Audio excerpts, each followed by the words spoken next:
Tem um celular, vai lá e passa a senha lá. Bom dia, gente.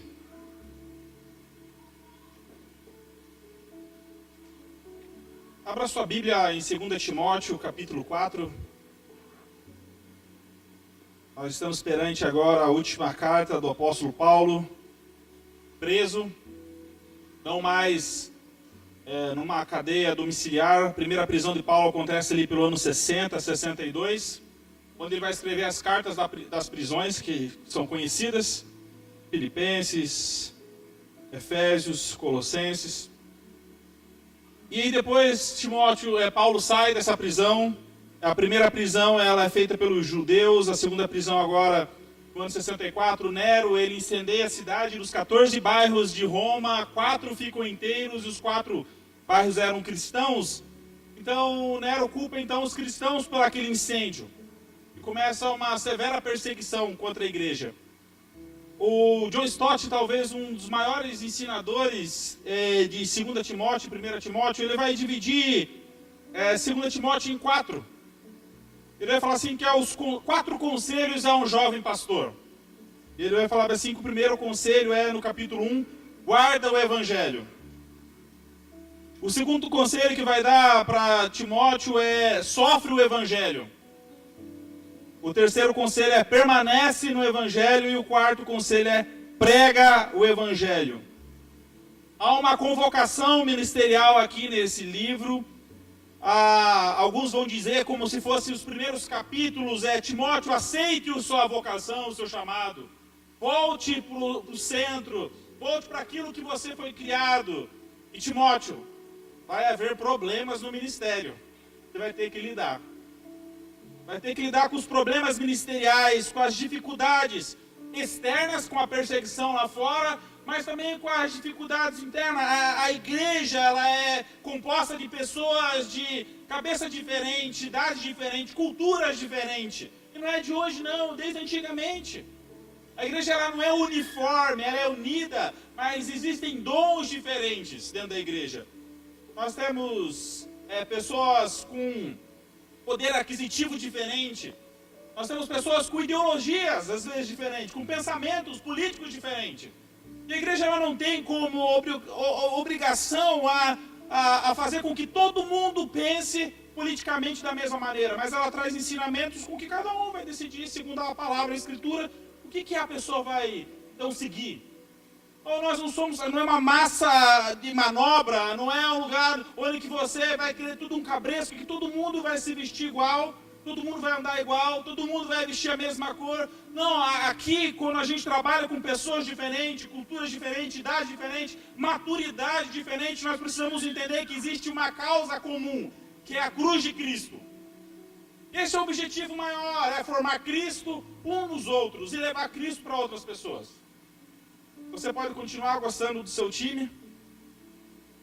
Você pode continuar vestindo as suas roupas se elas forem decentes, né?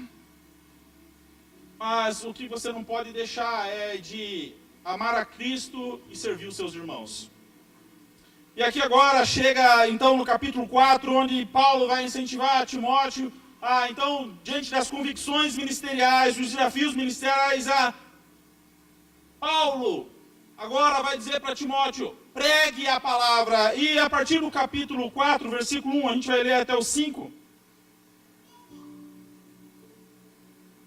Vai dizer assim, parece aqui ou não? Parece? Então, vamos ler todo mundo junto? Todo mundo olha para cá? E no já a gente começa, tá bom? 1, 2, 3 e já!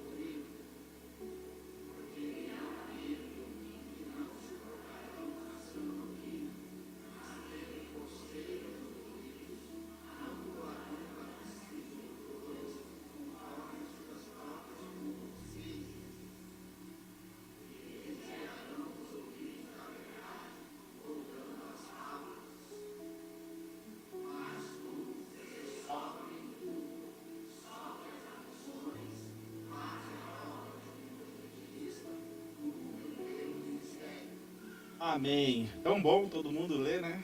Juntos. Paulo vai começar então essa carta, o final dessa carta falando assim, né? Conjuro-te. A palavra conjuro-te aqui é ordeno.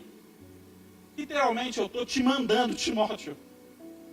E lembrando só, Paulo está preso numa masmorra salubre, sozinho, por causa de uma perseguição, por causa do evangelho, porque ele decidiu viver sua vocação, seu chamado. E Timóteo está na cidade de Éfeso, uma grande cidade importante da época, onde existia também um grande templo de rainha Diana, um centro de adoração, mas também um centro onde tinha teatros e uma cultura bem elevada na época. Mas tinha grandes desafios essa igreja. Então Paulo agora vai trazer as recomendações finais. Antes da sua morte, ele se importa com seu filho na fé e fala assim: eu te ordeno.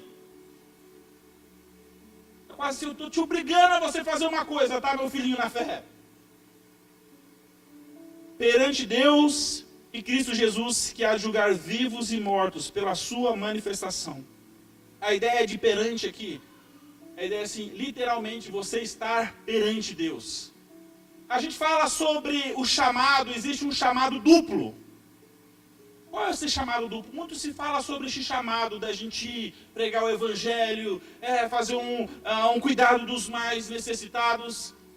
Mas existe o chamado duplo, e o chamado duplo, ele traz uma ideia bíblica completa, porque o homem primeiramente, que é o chamado primário, que vamos dizer nesse chamado duplo, Deus chamou o homem para si. O seu chamado primário é vir perante Deus. Não é ir pregar o evangelho, não é ir para Jocum, não é ir para as ruas apenas, não é vir aqui na frente para... Tudo isso é importante, você pregar o evangelho, faz parte do seu chamado. Mas a primeira coisa, o homem foi criado para estar perante a presença de Deus. Para viver diante da presença de Deus, em comunhão com Deus. Por isso o homem foi criado para estar juntamente com Deus no jardim. Então esse é o chamado primário. O homem, Paulo vai falar, pregue. O homem não foi chamado apenas para ser um arauto de Deus na pregação do evangelho. Mas essa pregação é uma revelação desse tempo que esse homem passa com Deus juntamente. É que então Paulo está falando assim, eu te ordeno que você vá diante da presença de Deus. Esse é o seu primeiro chamado, Timóteo. Permaneça na presença de Deus. Não pregue por causa dos aplausos. Não sirva por causa das pessoas.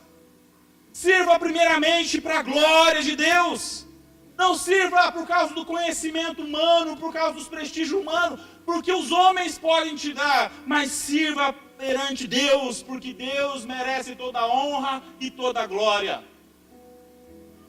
E por isso que as pessoas hoje elas falam, mas eu estou fazendo tão pouco, olhando para os resultados. Mas a pergunta deveria ser assim, o que você está fazendo, está sendo feito diante de Deus? Para a glória de Deus? Então a pregação, até para o perdido, ela primeiramente não é para a salvação das pessoas, a pregação, mas é para a glória de Deus. E por isso que uma hora Jeremias entra em confusão, porque ele está pregando e as pessoas ficam bravas com ele e falam assim, Deus, as pessoas estão bravas comigo, não querem me ouvir. Deus fala, não é com você, o problema é comigo. Porque tem hora que a gente vai pregar, ninguém vai ouvir. Tem hora que a gente vai ensinar, ninguém vai querer aprender.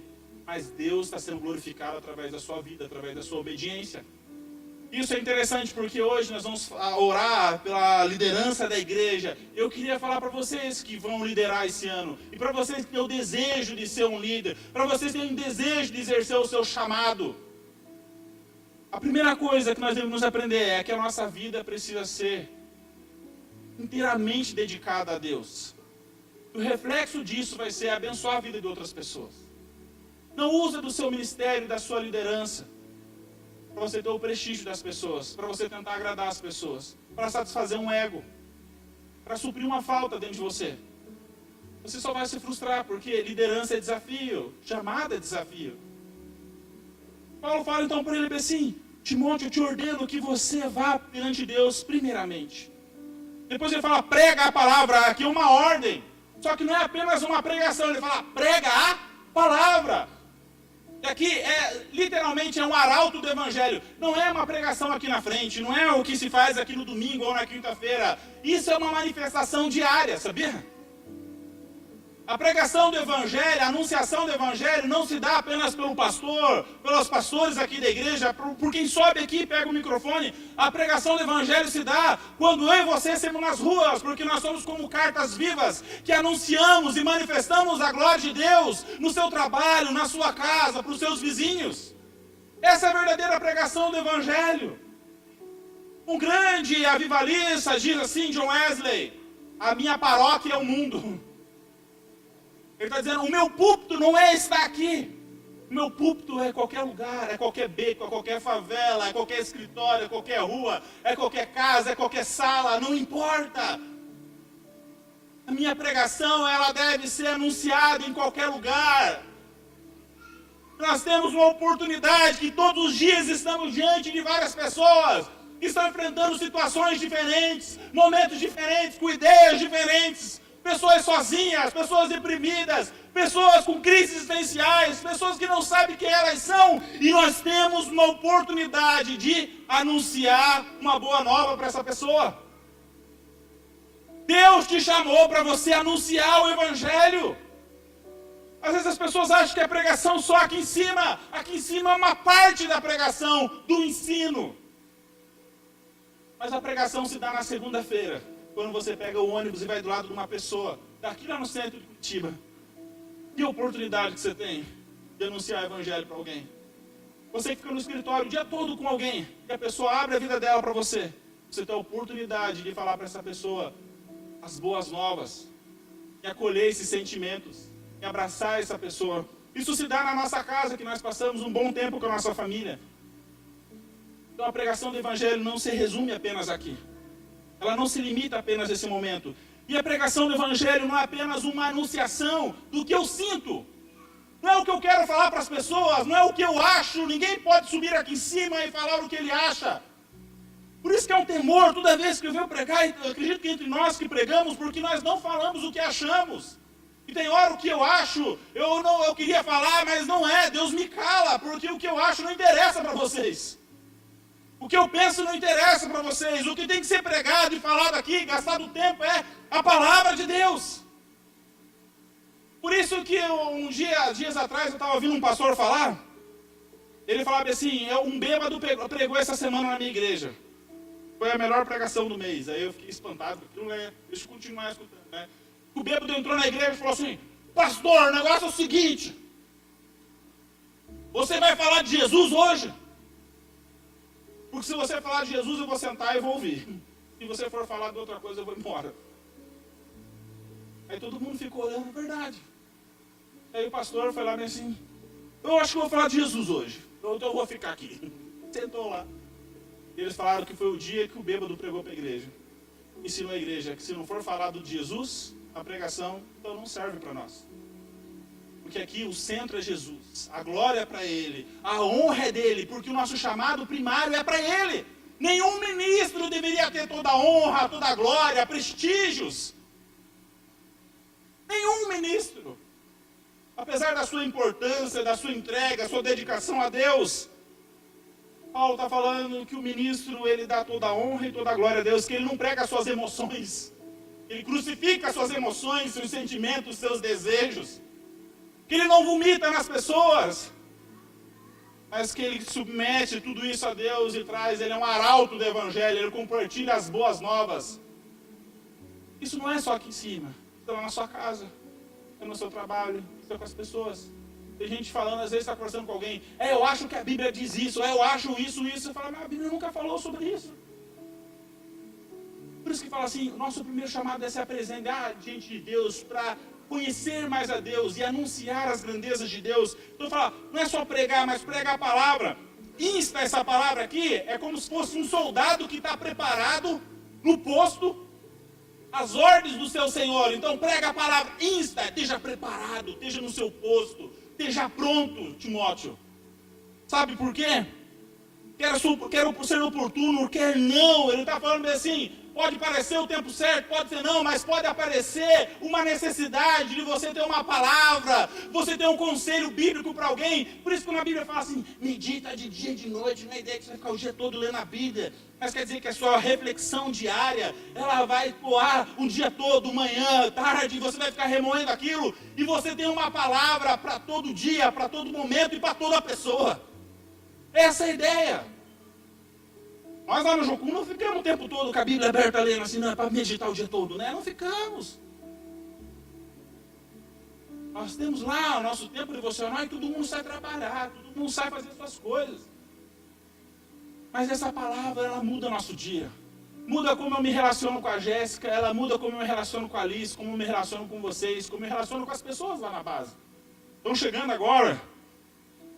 Acho que vai dar umas 200 pessoas lá na base agora, querendo vir ser treinado, ir para as nações, para os povos. Muito legal, mas o que vai fazer toda a diferença é se nós vamos nos apresentar diariamente para Deus. Se eu vou ter palavras de Deus para aqueles jovens que vão chegar lá, desafiar eles dentro da palavra de Deus. Não sobre minhas emoções, não é sobre o que eu acho, não é sobre o que eu sinto. Isso eu lido com o meu discipulador, isso eu lido ali com a minha esposa, isso eu lido com meus líderes.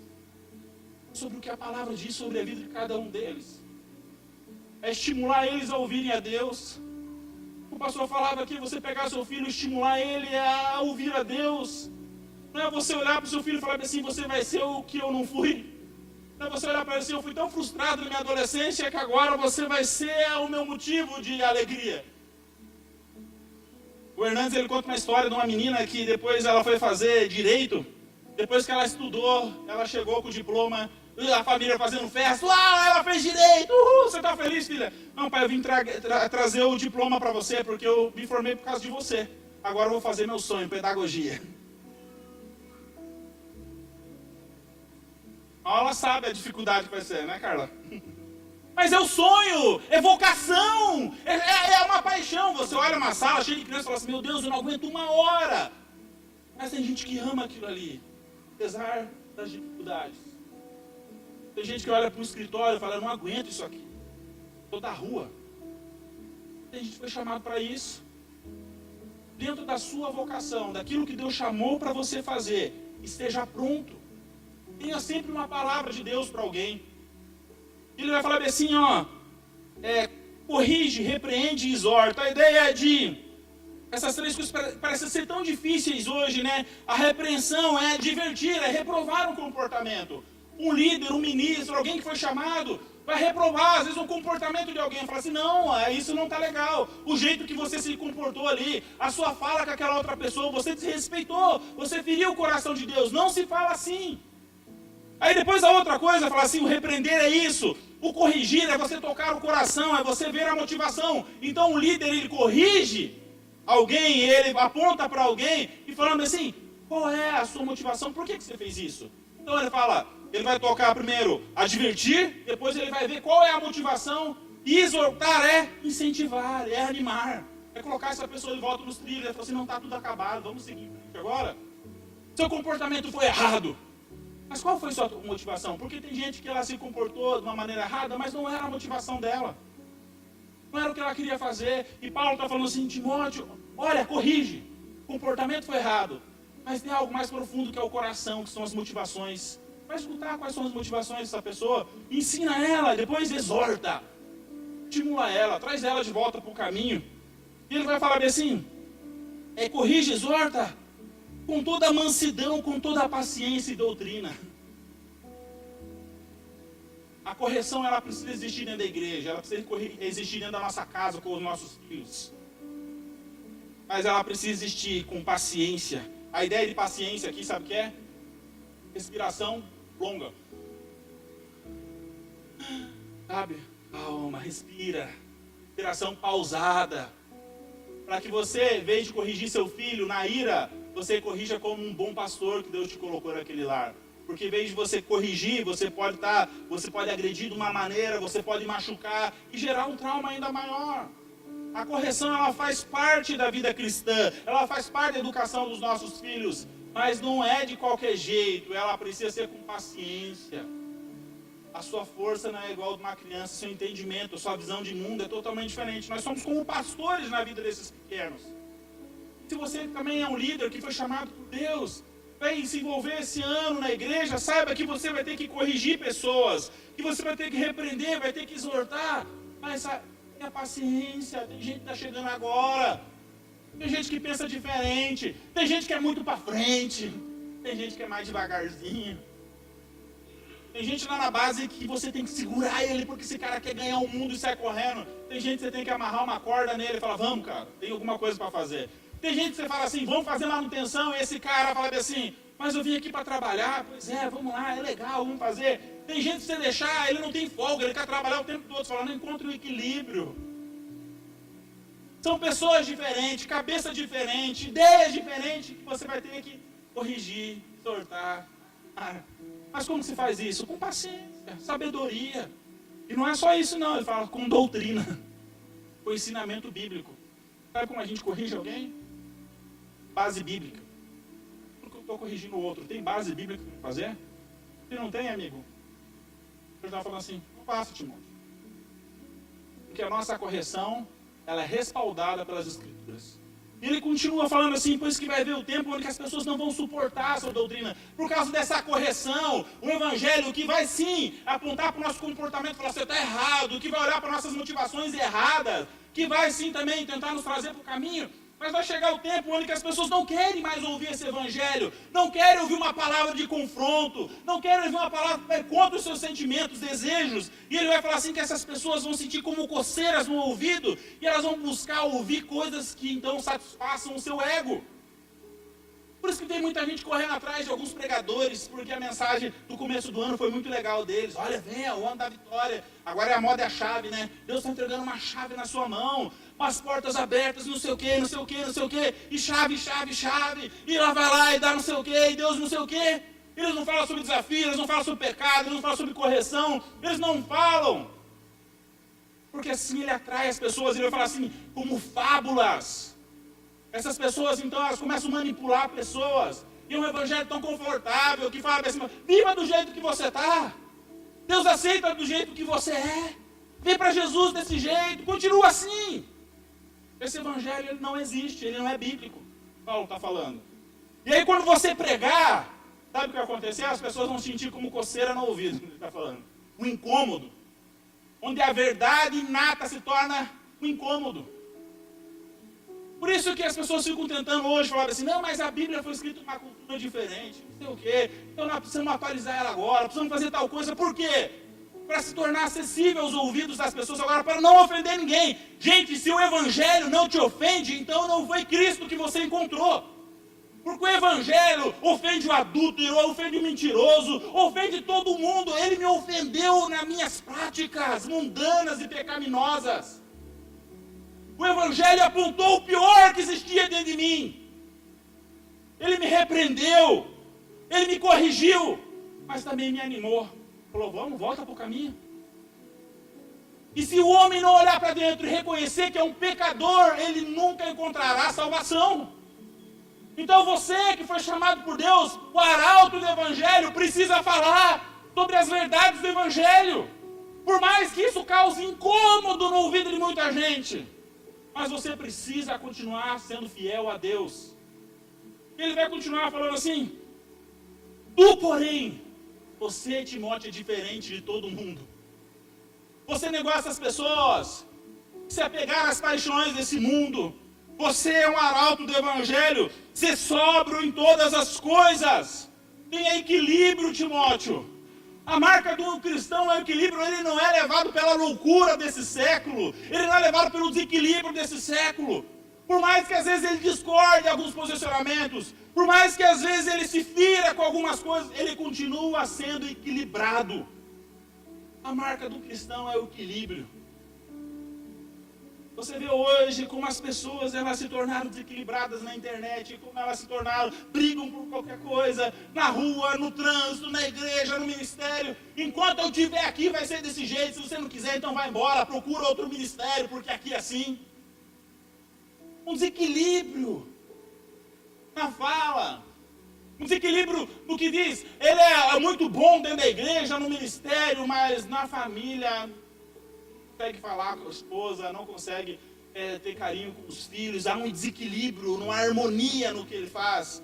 Você viu o que Paulo falou? Timóteo, seja equilibrado em todas as coisas.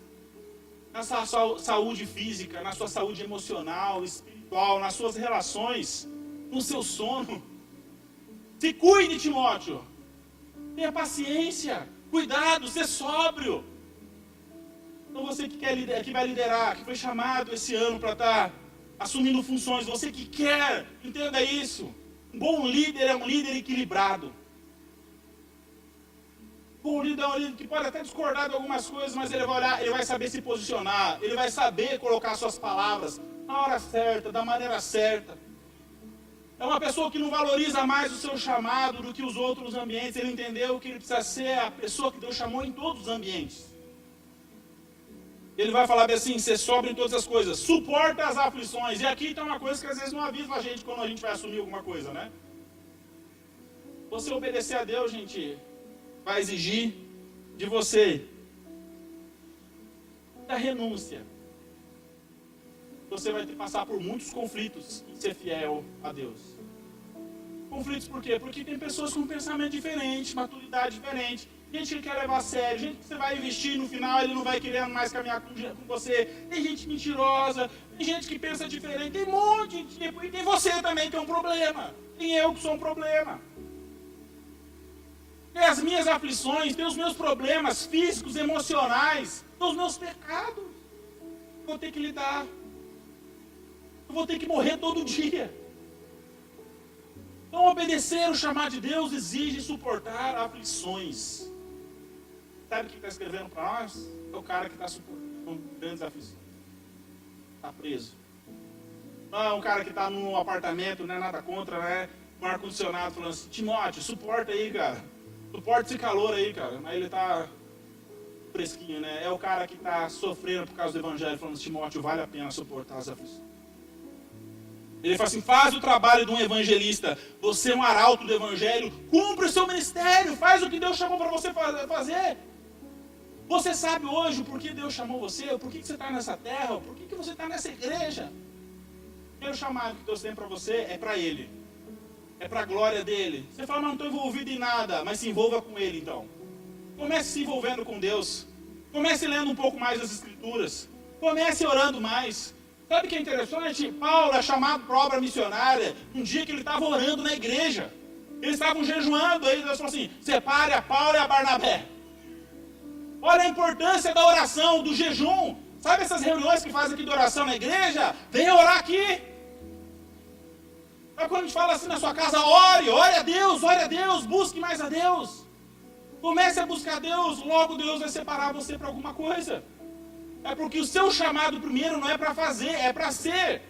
É para estar diante da presença de Deus, é isso que Paulo falou. Ele vai falar assim, cumpre cabalmente o seu ministério. A ideia de cumpre cabalmente aqui é, cumpre perfeitamente, cumpre satisfatoriamente, complete sua missão. Termine sua missão de uma forma satisfatória. Tem muita gente terminando sua carreira cansado, estressado, mal, frustrado com a igreja. Porque em algum momento não seguiu os conselhos de Paulo, que era para apresentar primeiro perante de Deus, era para ser sóbrio, que ia sim enfrentar dificuldades e aflições, que era para fazer o seu trabalho. Então essa pessoa, ela acha que por causa dos problemas chegou o tempo de encerrar. Você pode ver que é uma geração que ela não consegue lidar com problemas. Tem muita gente que começa a estudar, chega na faculdade, encontra um desafio, ele fala, esse curso não é para mim, vou para outro. Tá tudo bem lá, mil maravilha começo. Começa outro curso, começa a primeira dificuldade, eu mudo de lugar. Ele encontra um emprego, ele fala assim, não, agora encontrei o emprego da minha vida. Horário aqui na igreja agora deu certo. Primeiro confronto com ele aqui não é mais meu lugar, eu vou para outro lugar. Tem gente fazendo isso com a família, deu a primeira dificuldade, não, eu tenho o direito de ser feliz, eu vou largar essa casa, eu vou atrás da minha felicidade. Então parece que não sabem suportar as aflições. Não sabe lidar com as dificuldades. E Paulo está falando assim, aprenda a lidar, e a maneira de lidar é sendo sóbrio, paciente, equilibrado. Cumpre seu chamado. Você possa terminar esse ano satisfeito, pleno, e falar assim, valeu a pena ter obedecido ao Senhor. E aí, gente, ele dá os conselhos para Timóteo. Fala, Timóteo, faça isso. Só que aí ele vai encerrar a carta falando bem assim, olha o 6. Timóteo, faça isso, faça aquilo outro. Olha o que o 6 vai nos dizer. Quanto a mim, estou sendo já oferecido por libação. O tempo da minha partida é chegado, combati o bom combate, completei a carreira e guardei a fé. Já a coroa da justiça me está guardada, a qual o seu reto juiz me dará naquele dia, não somente a mim, mas também todos quanto amam a sua vinda. Ele falou para Timóteo fazer, mas sabe o que depois ele fala? Por que, Timóteo? O tempo acabou. Agora lembra, Timóteo foi como um filho da fé de Paulo, foi alguém que viajou com Paulo por muito tempo. Isso aqui envolve muito carinho, envolve muito amor. E aí Paulo está falando assim, o tempo da minha partida é chegado. A ideia de partida aqui tem vários significados. A ideia é como se um boi estivesse trabalhando e você tirasse o boi do trabalho e liberasse ele para o descanso. Então Paulo está falando assim, o crente, a partida, ele parou de trabalhar, agora vai para o seu descanso.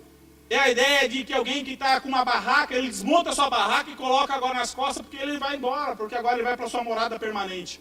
Paulo está falando assim, olha, eu estou largando essa terra porque eu estou indo para a minha morada celestial. A ideia aqui também é como alguém que está num barco e de repente ele sai do seu porto para ir para o seu destino final. Paulo está falando aqui que para ele o morrer, para o crente é sair desse lugar, fechar os olhos para esse mundo, mas abrir diante de Deus. O crente não morre, não acaba, não é o final. Paulo está falando para Timóteo, combate, faça isso, lute, permaneça fiel, sabe por quê? Porque o fim não é agora. Essas pessoas não decretam o seu fim, as aflições não decretam o seu fim. Mantenha equilibrado, porque nesse mundo é difícil, mas nós vamos provar de uma glória eterna. O seu final é aqui, sua casa não é aqui, sua morada não é aqui, talvez as coisas não estão tão boas aqui, mas vai ficar melhor. É a nossa esperança. E ele fala assim, estou sendo oferecido por libação. Libação era uma oferta, símbolo do sacrifício. Sabe o que ele está falando?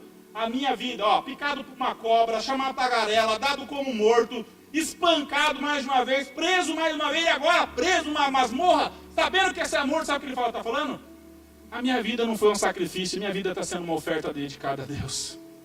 Para muita gente, vir num culto domingo de manhã é um sacrifício.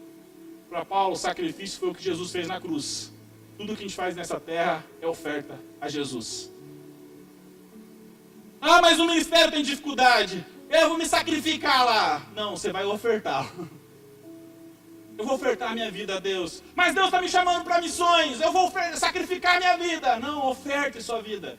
Porque quando você entende o que Jesus fez por você, você fala assim, não há sacrifício que você faça. Você é tão completo, pleno. Aí você fala assim, você, Senhor, que fez o sacrifício. Então agora eu só me ofereço a Ti como uma oferta. Paulo está falando, minha vida é uma oferta. Ter picado por uma cobra é uma oferta. Chamar a tagarela é uma oferta. Dado como morto porque ele foi espancado é uma oferta. Não foi sacrifícios a minha vida. Paulo está encerrando a sua carreira e falando, Timóteo, eu não tenho frustrações. Eu não tenho lamentos do ministério, Timóteo. A minha vida foi uma oferta a Deus, não importa os desafios que eu enfrentei. Você sabe, você passou por cadeias e prisões comigo, mas não tenho arrependimento de nada. Eu não me arrependo de ter entregue minha vida a Jesus. Eu não fico olhando para as oportunidades perdidas. Eu não fico olhando pensando o que seria da minha vida se eu tivesse feito isso, aquilo, outro. Não existiria outra possibilidade, porque Jesus é a minha única possibilidade. Entregar minha vida para Jesus é a única possibilidade, não existe outro caminho para mim.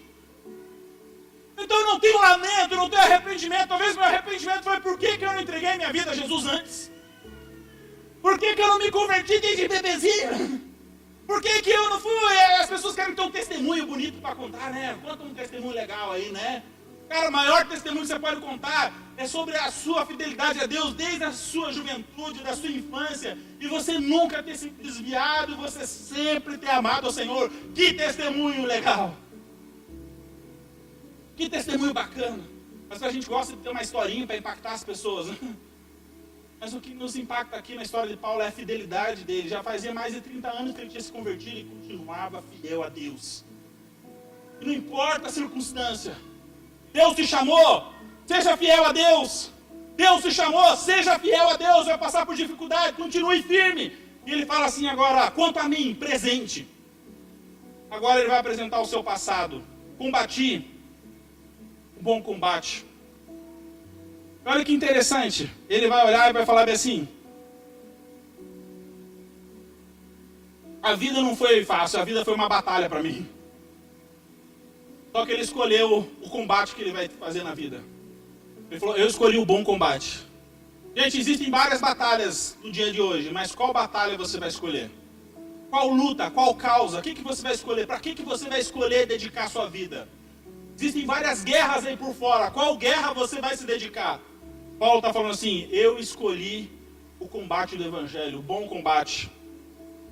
E ele fala assim, completei, não larguei, não voltei atrás, mesmo com os problemas eu não desisti, Timóteo.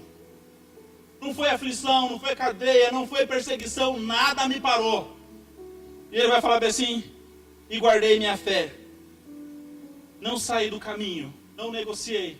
Não importa o que você faça, não importa hoje que você está enfrentando por causa do evangelho, não perca a sua fé, é o teu bem precioso. Ele continua falando assim, agora ele vai falar, se ele falou sobre o presente, quanto a mim, no 6, agora ele fala, combati o passado, no 7 ele fala assim, sobre o futuro. A coroa da justiça está me esperando. Sabe por que Paulo está fazendo tudo isso? Porque ele sabia que o sofrimento presente não se comparava com a glória que há de vir. Não vai ser um ano fácil. Nunca foi. Se você falar sim para o Senhor, não pense que as coisas... Nossa, olha que mil maravilhas. Vai ter desafios. Vão ter problemas. Mas sabe uma coisa? Suporta as aflições. Combate o bom combate. Escolha qual a batalha que você vai combater. Escolha permanecer firme, fiel a Deus. Minha vida foi uma oferta, Paulo fala. E a recompensa minha está guardada. Sabe quem vai me dar? Não é a igreja.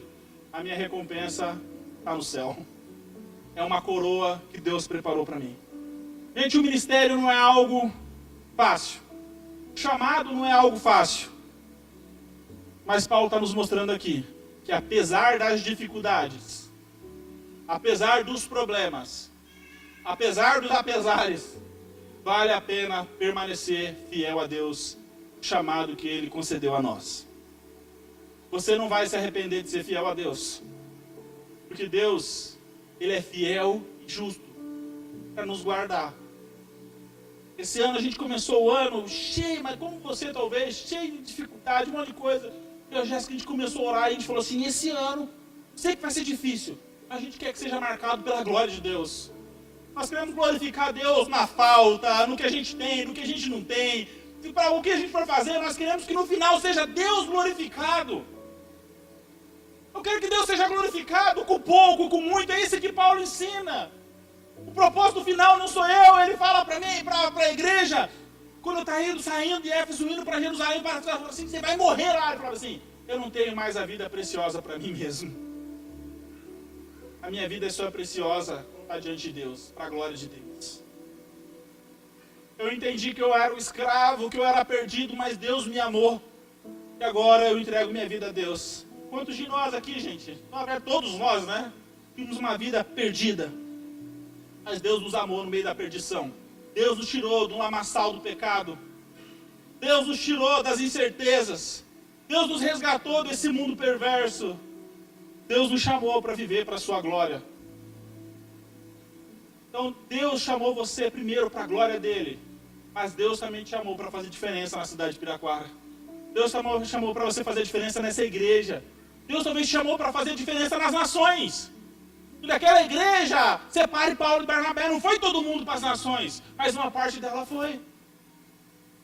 Uma parte dela saiu. Foi servir outras pessoas em outros lugares. Deus está separando. Eu estou olhando para a igreja com um olhar assim, com tanta esperança, quando eu olho esses adolescentes da igreja aqui, e falando assim, o que esses meninos vão viver em Deus, porque as coisas que eles estão tendo a oportunidade de viver hoje são fantásticas. Eu falo assim, não segure eles. Invista, fala assim, olha, vamos estudar a Bíblia junto, vamos crescer junto, porque Deus tem uma coisa, a nossa igreja tem um chamado missionário. Deus nos chamou para abençoar essa cidade e as nações. E nós não estamos deixando de fazer isso, é como se Deus estivesse nos preparando, porque vai vir uma onda missionária, aparece entre nós, de pessoas que vão abraçar isso, e nós vamos ganhar ainda mais pessoas na nossa cidade.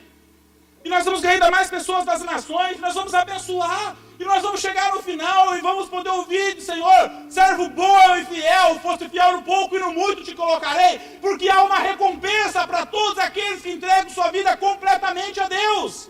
O que você está fazendo não é em vão. O que nós vamos fazer nessa terra não é em vão. Deus está olhando e contabilizando cada uma dessas coisas, boas e ruins. Então vale a pena ser fiel a Deus. Vale a pena você ser fiel no seu chamado. Assuma seu chamado esse ano nessa igreja. Assuma a sua vocação. Assuma seu chamado na sua família. Se levante. Paulo fala para Timóteo: reaviva o dom de Deus que há em você. Não importa se você foi machucado por causa de relacionamentos, se você teve alguma crise, vai, peça perdão, mas volte. Mas não deixe de cumprir o que Deus chamou para você fazer, porque há uma recompensa para todos aqueles que entregam sua vida inteiramente a Ele. É difícil. Mas mais difícil ainda é ficar longe de Deus. Mais difícil ainda é você viver uma vida sem propósito. Viva como se hoje fosse o último dia. Viva hoje inteiramente ao Senhor. Sirva pessoas, ame pessoas, abrace pessoas. Fala: pastor, conta comigo esse ano. Eu não estou nesse grupo que você vai orar aqui, mas conta comigo, eu quero ser um suporte para essa igreja. Eu quero ser alguém que vai ser bênção neste lugar. Tenha sonhos, visões, traga ideia, assuma responsabilidades. Não espere do outro, faça. E lembre que você primeiramente foi chamado para glorificar a Deus. Se for para você querer alguma coisa para o teu prestígio, para a tua honra, para a tua glória, então não venha. Vai primeiro para Deus, deixa Deus quebrar teu orgulho, depois você volta. Aí você volta preparado.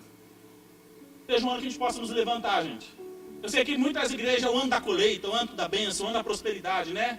E para nós seja o ano do machado, seja o ano da enxada. Seja o ano que a gente vai olhar para assim: nós vamos trabalhar para a glória de Deus, nós vamos fazer para a glória de Deus, nós vamos ser relevantes nessa cidade, nós vamos ser relevantes nas nações, na nossa casa, na nossa família. Não queremos conforto, nós queremos propósito. Nós queremos chegar um dia e falar assim: Senhor, valeu a pena viver uma vida inteiramente para o Senhor. Por isso que tem gente que está lá no meio do Amazonas, missionários, andando de barco, um tempão para chegar no lugar, e aí você encontra eles, vai conversar com eles e já estão assim: meu Deus, eu estou no lugar certo, fazendo a coisa certa, glória a Deus. E se eles estivessem na melhor faculdade de medicina do país, se eles estiverem no melhor curso, no melhor prédio, eles seriam insatisfeitos, porque eles não foram chamados para aquilo. Você vai ser alguém insatisfeito se você não está na vontade de Deus. E o único que pode satisfazer você é o próprio Senhor. E aí não importa o lugar que você esteja, você vai frutificar. Você pode chegar, eu lembro uma palavra que o pastor deu aqui, há muitos anos atrás, que está lá em Salmos 92:14, falava assim: o justo florescerá como uma palmeira no deserto. Essa palavra nunca mais saiu da minha mente. Você pode estar lá no deserto, mas você pode frutificar nos lugares áridos. Porque Deus chamou você para ser uma bênção nessa cidade, nessa casa. Então assuma, levante-se essa manhã. Levante, Deus quer que você chegue nos lugares mais áridos. E abençoe pessoas. Vamos ficar de pé?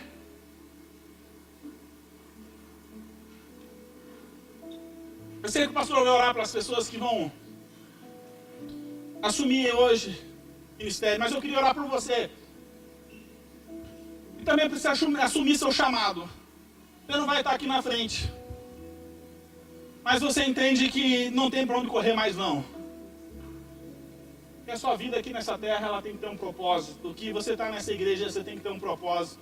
Que na sua família tem que ter um propósito. Queria que você perguntasse para Deus agora: Deus, o que o Senhor tem para mim esse ano? O que o Senhor espera de mim esse ano?